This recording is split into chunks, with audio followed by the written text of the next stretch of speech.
palavra de hoje fala sobre o poder da língua, o poder das palavras, o poder da linguagem, o poder da comunicação, o poder daquilo que nós pensamos, raciocinamos e exprimimos isso e comunicamos a Deus, a outras pessoas, a nossa família, as pessoas que amamos, ao trabalho.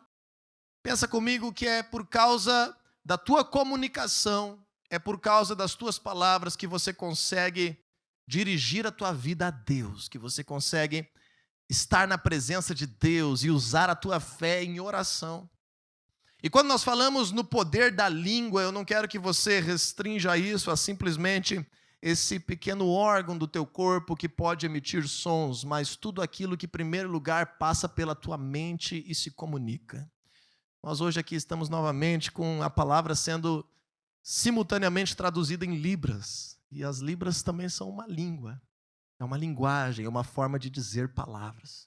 Quando eu falo em palavras, pense comigo que lá no Salmo 139, o salmista diz que Deus sonda as nossas vidas e conhece as nossas palavras antes que elas saiam da nossa boca. Isso significa não que Deus esteja controlando tudo aquilo que você fala, mas que Deus, em primeiro lugar, sabe que as palavras não são palavras antes delas serem pensadas. Que as palavras elas vêm do coração, que as palavras são um reflexo do pensamento, que as palavras, na verdade, comunicam algo que já estão dentro de ti. Pelas tuas palavras você consegue orar, pela tua linguagem você está, quem sabe, hoje casado com alguém que você ama. É por causa das tuas palavras, da tua linguagem, da tua comunicação, que provavelmente você conseguiu um trabalho. É se expressando de alguma forma que você tem relacionamento com as pessoas. E quando nós falamos do poder da língua, também nós falamos de um poder que pode destruir, assim como pode construir. Um poder que pode amaldiçoar, assim como pode abençoar. Um poder que pode construir mentiras, da mesma forma como pode proferir verdades. E por causa disso, a nossa religiosidade, aquilo que nós fazemos como igreja, tem que estar conectado às coisas que nós falamos, pensamos e comunicamos a Deus dentro de casa, ao outro também. E por isso eu quero ler um versículo forte para nós iniciarmos, que mexe com a estrutura da nossa crença. Tiago capítulo 1, versículo 26 diz assim: se alguém se considera religioso, mas não refreia a sua língua, engana-se a si mesmo. A sua religião não tem valor algum. Veja que poderosa essa afirmação de Tiago, quando ele diz que não basta nós estarmos reunidos como um povo, não basta nós frequentarmos uma comunidade cristã, não basta nós termos uma Bíblia dentro de casa, não basta nós termos momentos de oração, se tudo isso que Deus faz na nossa vida não for refletido nas palavras que são emitidas, na comunicação que nós temos para com o outro, nós estamos nos enganando a nós mesmos e a nossa religiosidade é fria, vazia e morta, não tem valor algum. Então nós precisamos entender o poder da linguagem, o poder do pensamento, o poder daquilo que nós expressamos nessa noite. Diga aí para quem está mais perto de ti, diga assim: não te engane. Não te engane no teu cristianismo. Não finja algo. Não deixe que Jesus seja superficial na tua vida. Não deixe que Deus não entre lá dentro, no mais profundo do teu coração. Porque Jesus afirma no livro de Lucas, no capítulo 6... no finalzinho do capítulo, no versículo 45, Jesus diz assim: a boca fala daquilo que está cheio o teu coração. Foi Jesus que disse isso, esse não é um ditado popular. A boca fala aquilo que já está recheado o teu coração. E por causa disso nós vamos estar hoje aprofundando alguns princípios para que Deus possa transformar a tua linguagem, o teu vocabulário, para que o Senhor possa liberar vida, bênção, por aquilo que você pensa, comunica, declara. Para você ter uma ideia, a palavra, na cultura, no pensamento de Deus, no pensamento hebraico, a palavra não é algo abstrato, a palavra é algo concreto. Uma palavra, uma afirmação, algo que se comunica, não é simplesmente algo qualquer, como a nossa sociedade tem dito. Nossa sociedade tem um dito que não vale para nenhum cristão verdadeiro, que se chama: faça o que eu digo, mas não faça o que eu faço. Quando nós estamos fazendo isso, nós podemos dizer que essa é uma boa definição para a palavra hipocrisia. Hipocrisia pode ser definido como: faça o que eu digo, mas não faça o que eu faço. Porque eu declaro uma coisa, eu acredito em uma coisa, eu declaro, eu professo algo, mas na prática da minha vida não é aquilo que eu pratico de fato. Um cristão verdadeiro precisa ter a coragem de bater no peito e dizer: as minhas palavras refletem a minha vida. Diga assim comigo: as minhas palavras refletem a minha vida. Queira ou não, esta é uma verdade espiritual.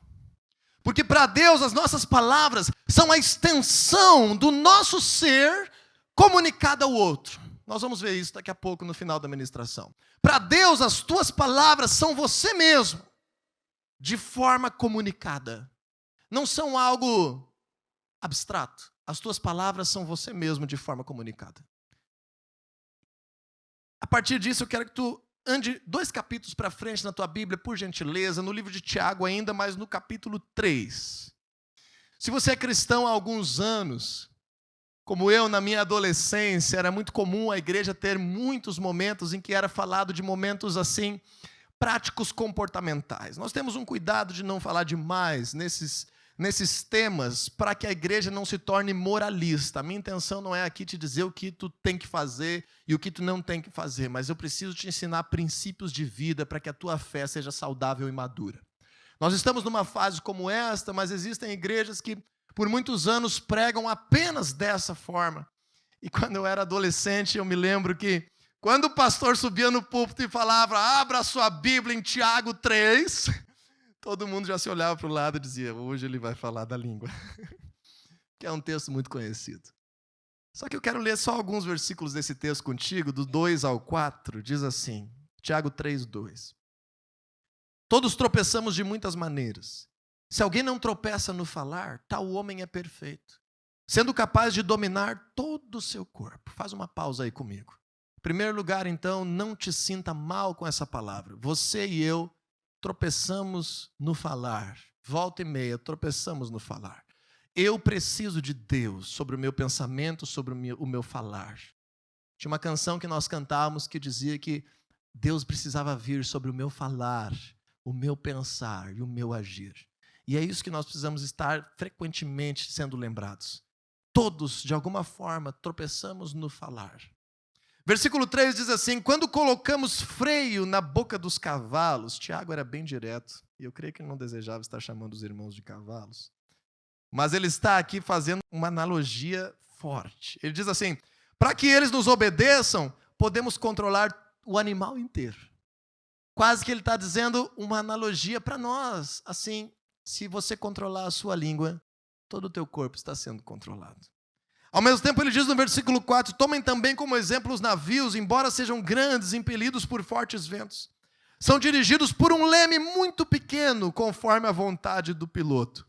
Semelhantemente, é a língua. É um pequeno órgão do corpo que se vangloria de grandes coisas. Com as nossas palavras, todo o nosso corpo é dirigido. Pense comigo, a tua vida é dirigida pelas tuas palavras. A tua vida é conduzida por aquilo que você estabelece, pensa e comunica como sendo verdade. As tuas palavras e as minhas palavras são uma das ferramentas mais poderosas que nós temos para viver a vida.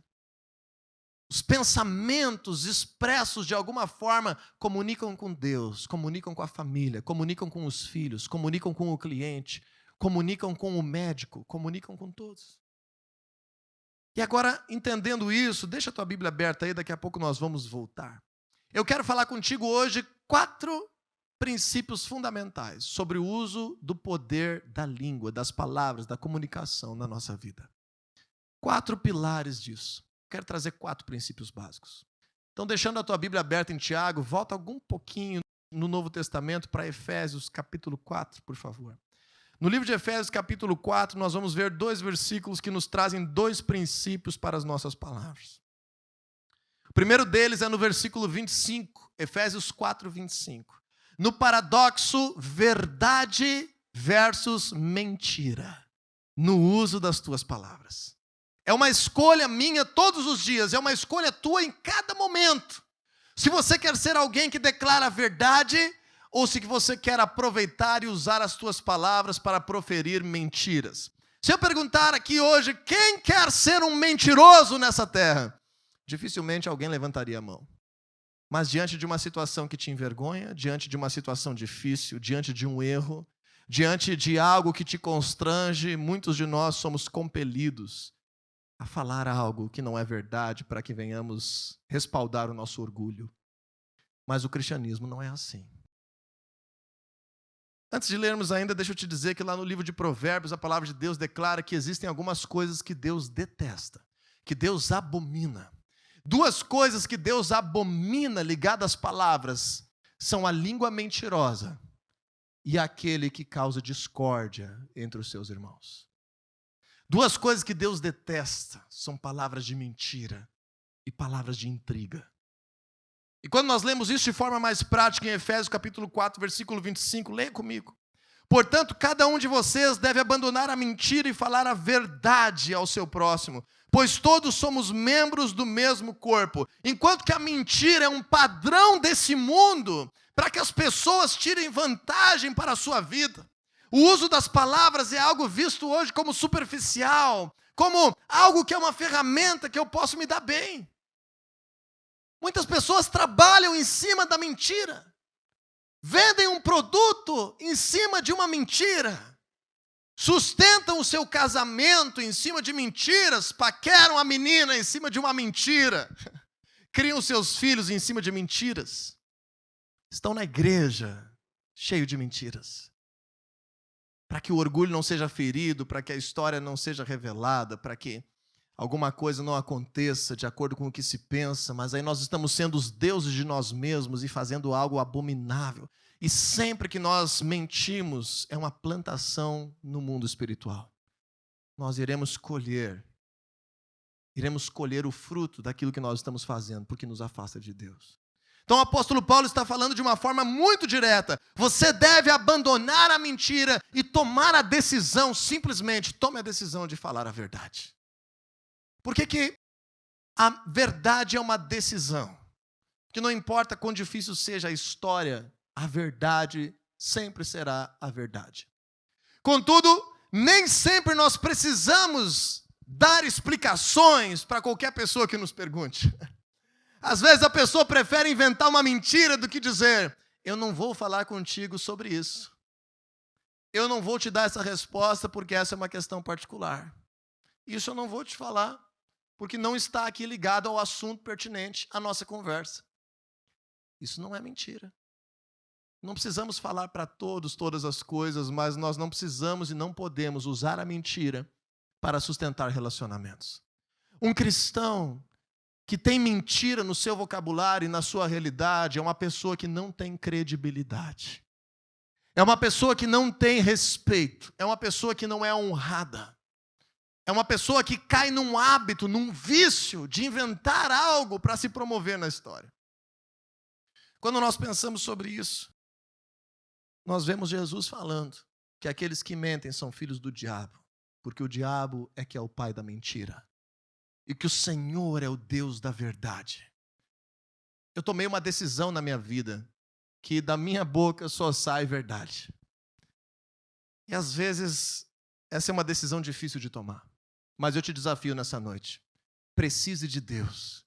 Busque a Deus. Clame a Deus. E que a mentira não faça mais parte do teu vocabulário. Quem mente tem que jurar por Deus. Tem que jurar pela luz que ilumina. Tem que jurar pela mãe. Quem mente precisa assinar para dizer que é verdade. Quem mente não tem crédito para contar uma história. Aquele que mente perde todo o respeito.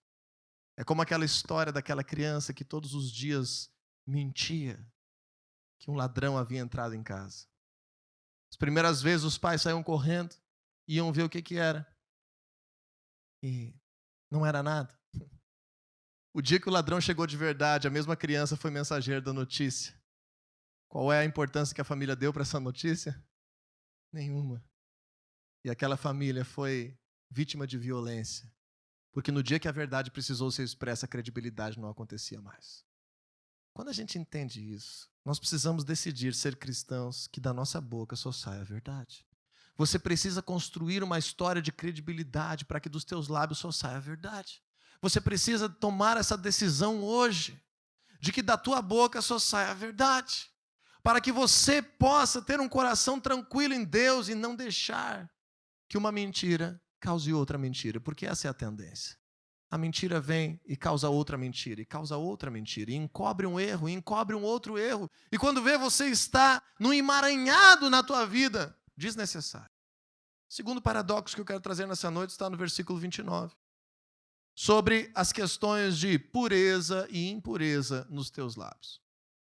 Em Isaías capítulo 6, nós vemos quando Isaías se encontrou com Deus e teve uma visão do trono de Deus. Ele disse: Senhor, eu não sou digno de ser usado por ti, porque eu sou uma pessoa de lábios impuros, no meio de um povo de lábios impuros.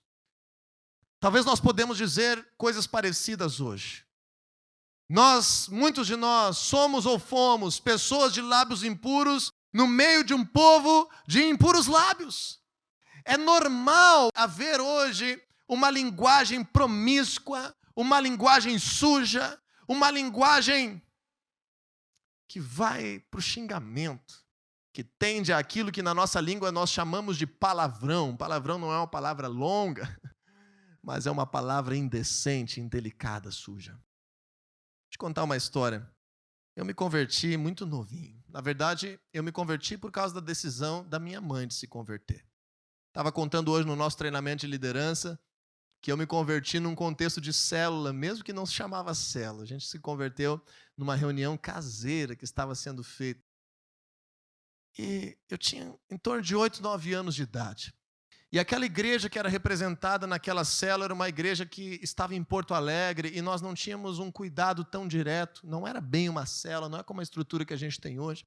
E a gente ficou um tanto desamparado, sem ter aquele contato, aquele acompanhamento, aquele pastoreio. E ficamos ali em torno de 2 ou 3 anos naquele nosso processo de conversão. Lá no ano de 1994, as coisas eram bem diferentes no Evangelho, aqui na nossa cidade. Até que encontramos de fato, quando eu tinha em torno de 12 anos, uma igreja que nos acolheu e que nos envolveu e que tínhamos programações, pessoas interessadas em ensinar, em estar nos aconselhando, e a minha vida mudou de fato a partir ali de em torno de 12 anos de idade. Nessa época, eu sempre fui muito franzininho, eu sempre era bem miudinho, assim, magrinho, e sempre fui assim mais, sabe, fora de esquadro. Mas eu me lembro que eu sempre tinha amigos mais velhos do que eu. E aí, naquelas amizades, a gente sempre tem que encontrar uma defesa para se sentir maior, para se sentir mais homem, para se sentir mais poderoso. E sabe qual era a minha defesa? Falar palavrões. Com 12 anos de idade, no meio dos meus amigos, de cada 10 palavras que eu falava, eu acho que 5 eram palavras chulas, sujas, indecentes, para que eu pudesse me sentir um pouco mais velho, um pouco mais poderoso, um pouco mais estruturado.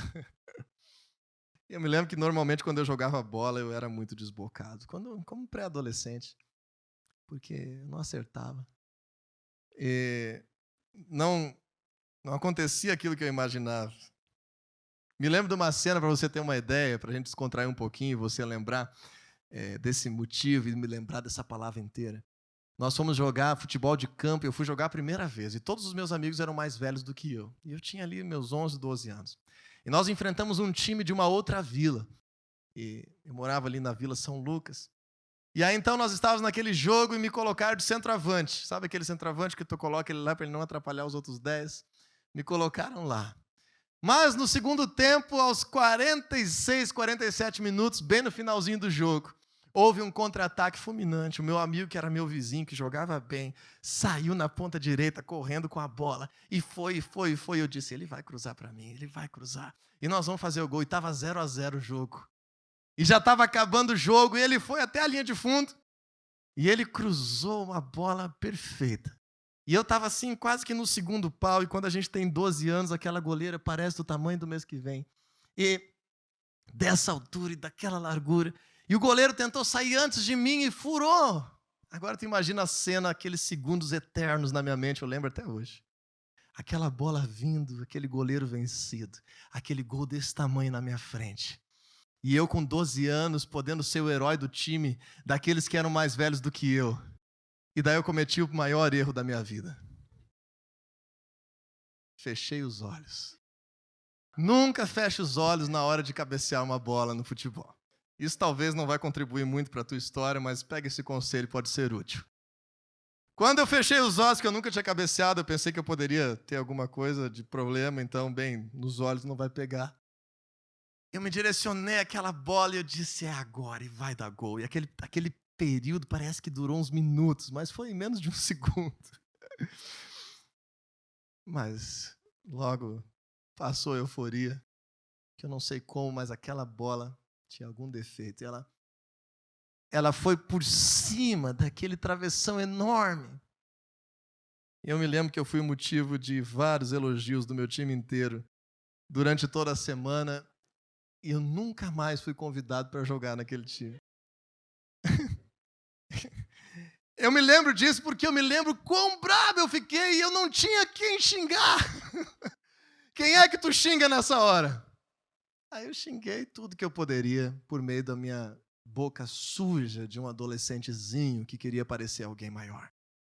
Mas aquele dia me fez refletir algumas coisas. Então eu cheguei na igreja e eu decidi, eu não vou mais falar palavrão. Eu não vou mais ter a minha boca suja desse jeito. Eu quero transformar o meu vocabulário. Numa pregação como essa, ou numa conversa sobre esse texto de Tiago 3, eu tomei essa decisão.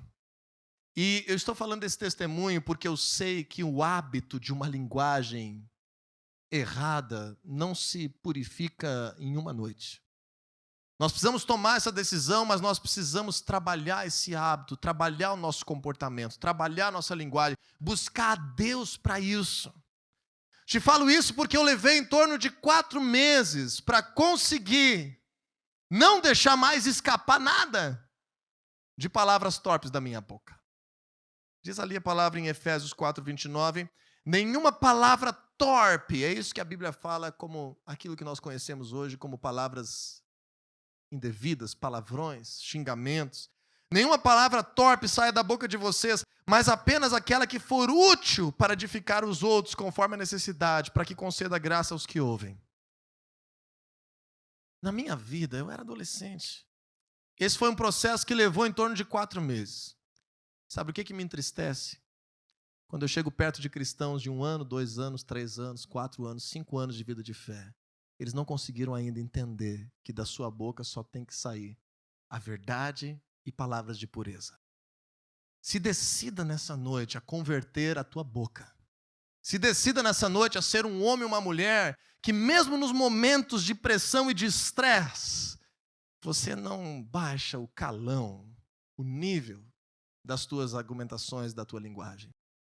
Porque quando você percebe e pratica esse tipo de coisa, alguém que está se inspirando em você para conhecer Jesus pode desistir da caminhada.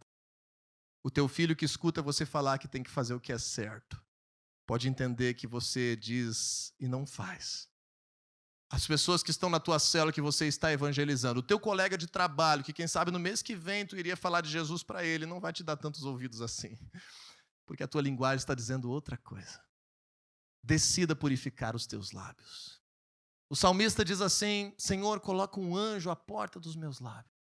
Quando você for sair de casa, ore a Deus. Eu me lembro que nesse processo, especialmente no futebol, eu gostava muito de falar palavrões do futebol. Especialmente no futebol, eu comecei a trocar, a falar coisas que trocassem. Então, quando eu falava, puxa vida, o que está acontecendo? Que coisa séria! Vai fazendo esse hábito, se você tem essa dificuldade, Deus será contigo e você irá entrar numa nova cultura, num novo nível.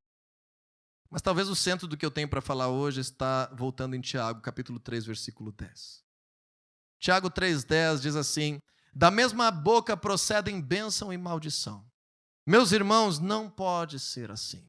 Tiago está afirmando algo e ao mesmo tempo confrontando esse comportamento. Ele está dizendo uma verdade, que da nossa boca nós podemos abençoar e com as nossas palavras nós podemos amaldiçoar. Da mesma boca podem proceder bênção e pode proceder maldição. Tiago fala no versículo 9 do capítulo 3 que com a boca nós abençoamos a Deus, mas com a mesma boca nós amaldiçoamos os homens.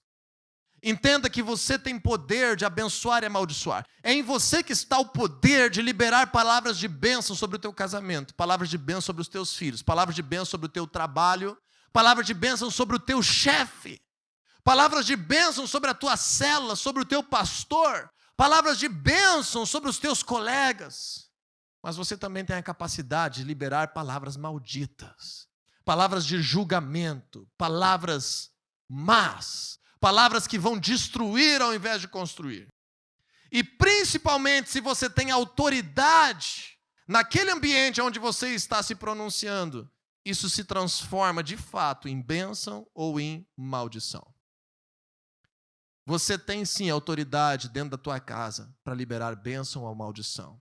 No teu negócio, na tua empresa, você tem sim autoridade, bênção ou maldição. Sobre os teus clientes, você pode abençoar ou amaldiçoar. Sobre aquilo que você faz em todas as coisas. E não adianta orar a Deus e dizer: Deus abençoa a minha esposa, abençoa o meu casamento, abençoa a minha casa, a minha vida, os meus filhos. E chegar na tua casa e dizer: praga, peste, demônio, infeliz, sai da minha frente, imundícia. Para as pessoas que você estava orando, para as pessoas que você estava abençoando. Você está abençoando com as tuas palavras na tua oração e amaldiçoando com as tuas palavras aonde você está. Você está dizendo: Deus abençoa o meu trabalho, Deus está aqui o meu dízimo, abençoa as minhas finanças. Senhor, eu oro a Ti por aquele cliente. Eu chego para trabalhar na segunda-feira dizendo: chega sexta-feira, eu não aguento mais esse lugar, esses colegas, esse chefe, essa mulher, esse ambiente. Você está abençoando e ao mesmo tempo amaldiçoando. Sabedoria seja liberada sobre a tua vida nessa noite, para que mesmo que tenha razão para amaldiçoar, você escolhe abençoar, porque isso é uma semente espiritual na tua vida. Mesmo que alguém venha para te ferir, você escolhe não retribuir na mesma moeda, porque isso é uma semente espiritual na tua vida. Quando você entende o poder das palavras que você pode abençoar, você precisa usar a tua fé, porque a fé é a certeza daquilo que você ainda não vê. Então, se você ainda não vê, você pode chegar dentro da tua casa, num ambiente de trevas, e dizer: em nome de Jesus, a paz seja aqui neste lugar. Em nome de Jesus eu libero bênção, em nome de Jesus eu abençoo o meu marido, eu abençoo a minha esposa, eu abençoo os meus filhos. Eu abençoo o meu trabalho. Eu abençoo a minha célula. Eu abençoo a minha igreja. Porque quando nós entendemos o valor das nossas palavras, nós pensamos antes de falar.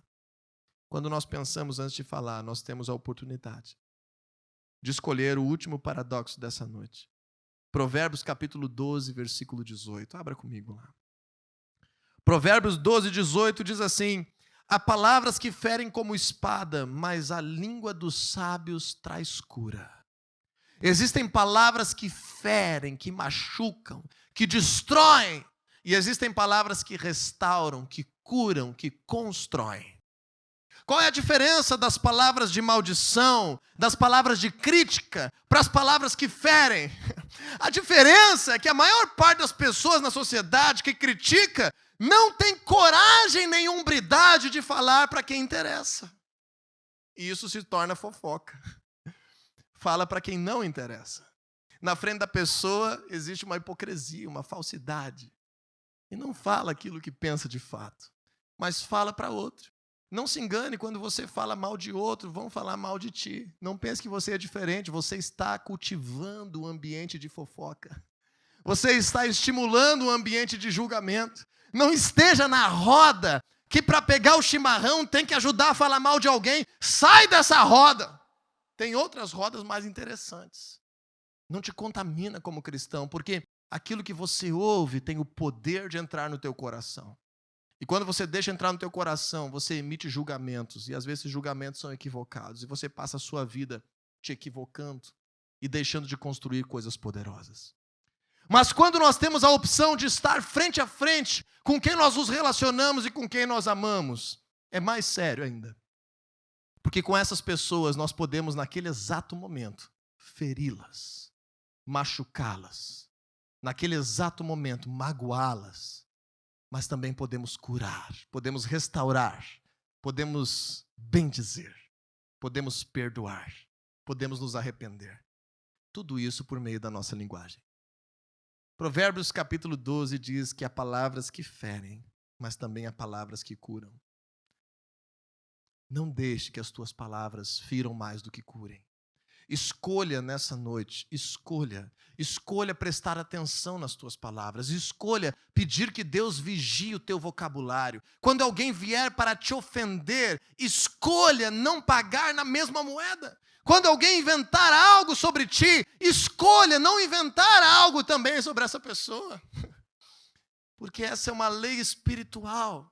Quando nós escolhemos usar as nossas palavras para aquilo que vem de Deus para as nossas vidas, nós estamos cultivando, e creia em mim, mais cedo ou mais tarde você vai colher. De um jeito ou de outro você vai colher. De um lado ou de outro você vai colher. E eu termino com o versículo de Mateus, capítulo 12, versículo 36, que é um texto bíblico que, confesso a você, me assombra. Mexe comigo. É um texto que balança, porque é no contexto da graça. É no contexto do que Jesus fez por nós. É na situação em que Jesus libera o seu evangelho. Mas nos chama a um compromisso. E aquilo que eu te disse, para Deus as nossas palavras são a extensão do nosso ser. Lembre que no livro de Hebreus, capítulo 10, se eu não me engano, a palavra de Deus diz que quando nós estamos numa aliança com Deus por meio de Jesus, Deus ele escolhe nos perdoar e não lembrar mais dos nossos pecados. Então tem coisa que Deus já nos perdoou e não lembra mais, e tem coisa que nós precisamos nos arrepender diante dele para que haja esse perdão e haja esse deletar da nossa história espiritual. Por que eu estou dizendo isso? Porque esse texto, me parece, traz um princípio aterrorizante quando eu leio. Semana passada nós estávamos fazendo a leitura do livro de Mateus num grupo de discipulado. Eu passei por esse texto e esse texto mexeu de novo comigo. Jesus diz assim: eu lhes digo que no dia do juízo, Mateus 12, 36, os homens haverão de dar conta de toda a palavra inútil que tiverem falado. No dia do juízo, os homens haverão de dar conta de toda a palavra inútil que tiverem falado. Aqui me parece esse princípio que eu te falei, de que as nossas palavras são a extensão do nosso ser. E quanto mais nós sabemos sobre Deus, quanto mais conscientes nós somos da nossa caminhada, quanto mais maduros nós somos, me parece que as nossas palavras são registradas espiritualmente na nossa história. E que um dia havemos de prestar conta a Deus pelas nossas palavras. Então, o que sai da tua boca quando você está na mesa? O que sai da tua boca quando você pensa em alguém? O que sai da tua boca quando você vê um post na rede social? O que sai da tua boca quando você olha a roupa do pastor? 37 diz assim: pois por suas palavras vocês serão absolvidos e por suas palavras serão condenados.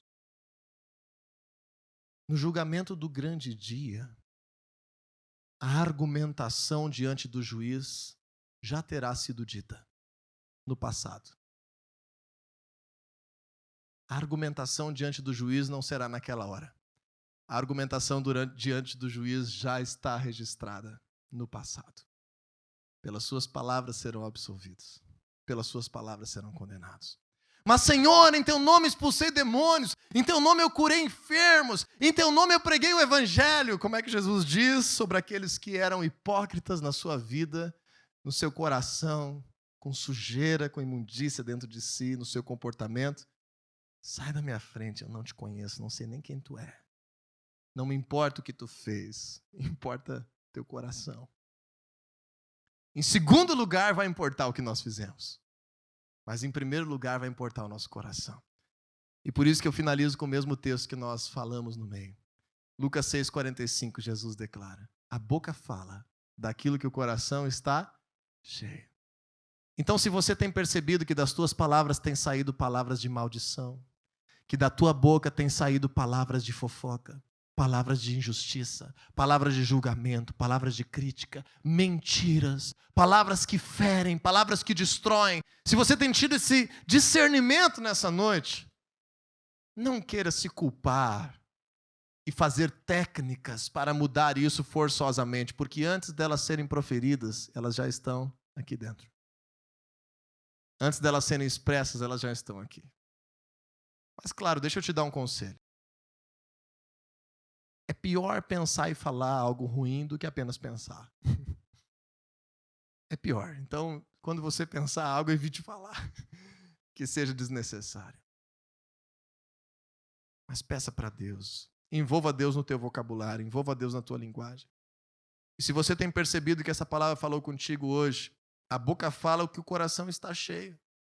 Então, ao invés de sair brigando contigo mesmo, te culpando e te acusando daquilo que tem sido o teu comportamento, preocupe-se em converter primeiro o teu coração. O que você tem ouvido? A gente expressa o que a gente ouve. Se eu escuto um monte de música que fica falando de traição, de pornografia, de adultério, de palavras torpes, de desgraça, aquilo vai encher o meu coração. E eu vou falar daquilo. Se eu fico vendo e ouvindo um monte de coisa que me distancia de Deus, é isso que vai encher meu coração. Não dá para competir todos os dias da minha rotina com 40 minutos que eu estou sentado na igreja escutando a palavra e mais 30 na cela. Não dá para competir com isso. Essa semana alguém me perguntou na caixinha de perguntas lá do Insta Novo, esse que você seguiu hoje ou vai seguir quando chegar em casa? O @pastor Diego Cunha. Alguém me perguntou, Diego, o que tu acha? Eu falei algumas coisas sobre rotina, sobre vida pessoal, coisas pessoais. E alguém me perguntou, tá empolgado com o Douglas Costa? E eu sou gremista de coração mesmo, sabe? Ainda mais hoje dá para falar esse assunto. Mas com essa pandemia, gente, vou confessar para vocês, eu não sabia direito quem é Douglas Costa nos últimos tempos. Não sabia que o Grêmio estava na final do Gauchão.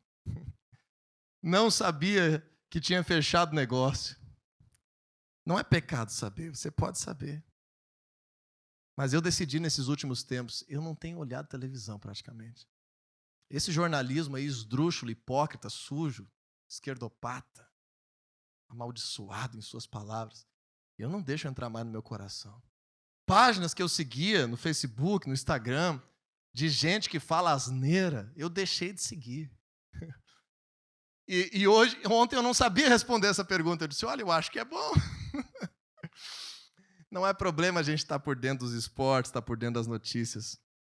Mas está tão difícil, está tão polarizado o nosso momento que eu tirei um tempo para mim nos últimos meses que eu não estou me informando tanto assim como antes, para poder respirar um pouco e curar o meu coração de tanta intenção errada que existe por aí. Então eu te aconselho, enche o teu coração com o que vem de Deus. Enche o teu coração de louvores. Enche o teu coração da palavra de Deus. Converse com pessoas que tenham algo de Deus a acrescentar na tua vida. Traga assuntos da palavra de Deus na tua mesa, na família. Traga os projetos de Deus para o teu casamento. Converse sobre os teus sonhos com o teu esposo, com os teus filhos. Edifique a tua casa, transformando o teu coração. E eu declaro que a tua linguagem será transformada. Em nome de Jesus, eu declaro sobre a tua vida. Tudo aquilo que foi proferido de maldição pelos teus lábios, a partir de agora seja multiplicado em bênçãos dos teus lábios. Toda mentira se torne verdade.